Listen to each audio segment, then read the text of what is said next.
Hi everybody, I am Ann Urok and I'm here to talk to you about my first module for this class, which is building professional capacity through personal introductions.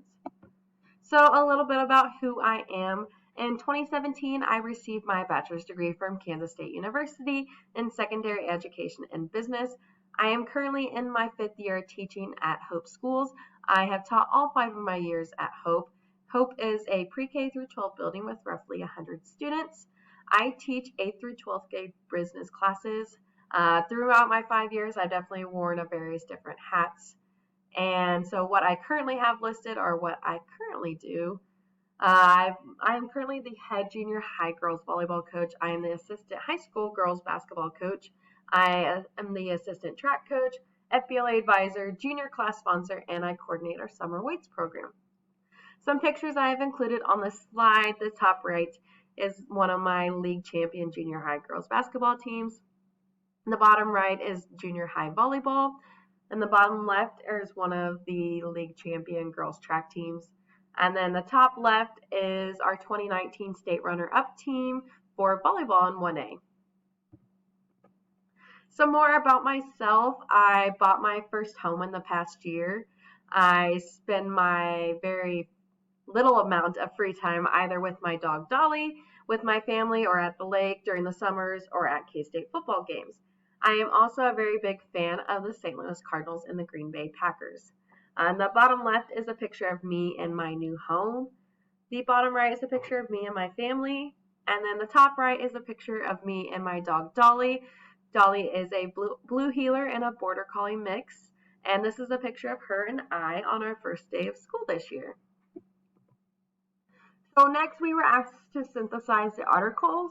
So the first article was position statement, teacher supervision and evaluation. So in this article, I found effective systems help improve instruction. Improved knowledge leads to better performing students. Effective teacher appraisals, and then the appraisal systems vary across the nation. The next article was 10 steps towards school staff well-being. In this article, I found that teachers support students to help fulfill their potential, to promote mental health, improve staff experience. Teaching can be physically and emotionally draining, and then every school has a unique environment. The next article was support mental health of workers. So providing training for leaders to help better understand the mental state of their staff, and then anxiety and mood disorders to help have been increasing over time, and then having a mentally healthy workplace. So the next article was about recruitment, retention, and development of quality teachers. And then this would be the stability is one of the key factors of all of this. How a school markets themselves, having recruitment days, offering mentoring, have incentives for teachers, and then having the teachers involved in student-centered activities. And then the final article was focused on the teacher well-being to improve retention in schools. So this would be creating positive work environments, asking for staff input, having transparency, and then celebrate the wins, analyze your failures, praise and recognition, and then operate as a team, and then again, incentives. Next, I was asked to critically analyze all of that information into improvement, retention, learning, and the well-being. So after reading the articles provided, I was able to understand more about the impact of a healthy work environment can have on its staff members and students. So under improvement can be effective, fair, and meaningful evaluations to help better your staff, and then having good teacher professional development days where we're actually learning and gaining knowledge, and then having instruction improvement through experience. So throughout time and user experience, we should be improving, and then the ability to move up. And then under retention, this would be incentives such as money, operating together as a team. I fully believe that teamwork makes the dream work. And then creating a positive environment through transparency to help build trust and openness. And then giving your staff a chance to input ideas to feel listened to. And then having stability in marketing the school to potential new teachers and students. And then encourage involvement in student-centered activities, which could include extracurricular activities or student organizations as well. Next is learning, so relevant professional development.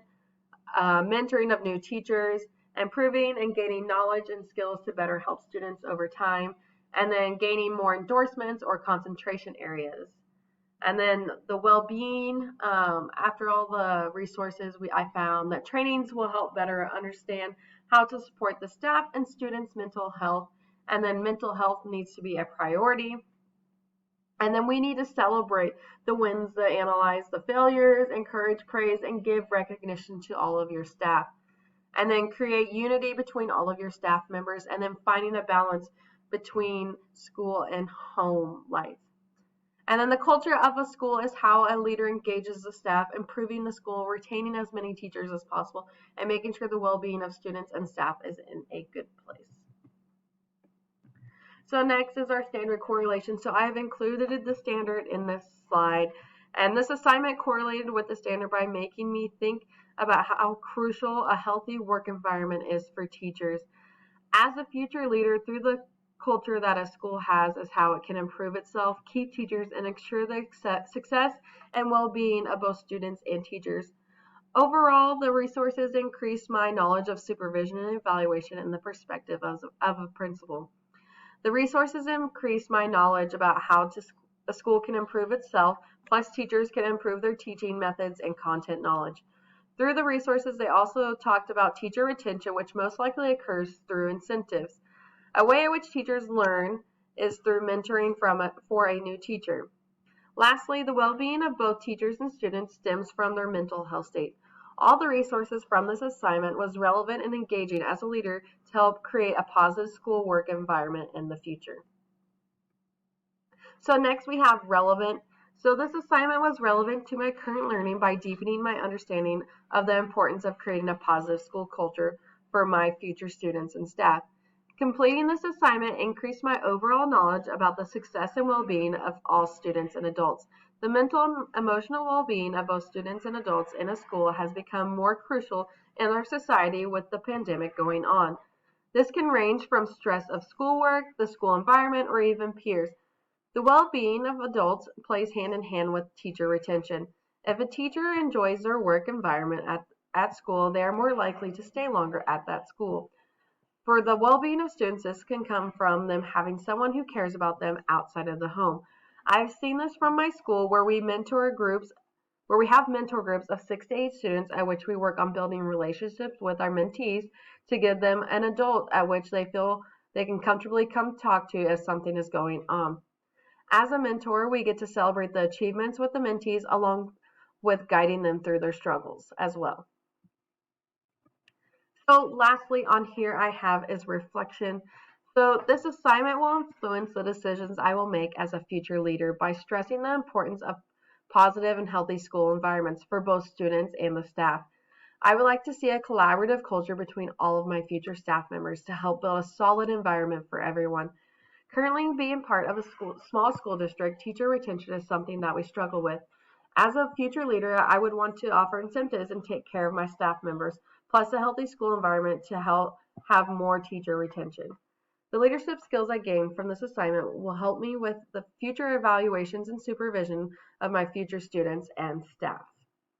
And lastly, I included was all as my APA reference page and all the ones that I included throughout the slideshow. I learned a lot throughout this, and thank you.